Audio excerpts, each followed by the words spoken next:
One of the bills getting its second reading in the National Assembly of St. Kitts and Nevis is that of the Anti-Corruption Bill 2023, which Attorney General Garth WIlkin presented in the 22nd February sitting of Parliament. According to WIlkin, the bill represents one of three major pieces of good governance legislation that will transform the way matters are conducted in government. He explained why anti-corruption legislation is so important. Today is a momentous day in our history, because this anti-corruption bill, if it receives safe passage, will signal a new day and a better way for our people. Many may ask, why this bill? Why at this time? Why is anti-corruption legislation so important? How does it fit into our government's long-term strategy? To answer those questions, one has to be first clear on what corruption is and what it does to a society.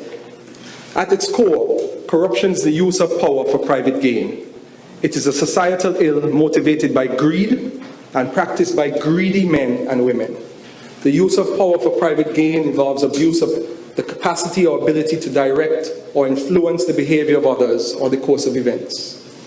Private gain doesn't necessarily mean gain for your own self or family, but also gains for associates and cronies, which divert state funds or assets to the detriment of the people of a country. In a recent UNDP article titled "The Cost of Corruption," the following was reported, and I quote, "Corruption is one of the scourges of modern life. Its costs are staggering. Of the approximately US $13 trillion that governments spend on public spending, up to 25% is lost to corruption. In countries with high levels of corruption, governments spend 25% less on health and 58% less on education. Anywhere between 1.4 to 35% of climate action funds have been lost to corruption." Amendments to the Integrity in Public Life and Freedom of Information Acts are expected to pass through the National Assembly during the first half of 2023. Glenn Bart reporting for SKN Newsline.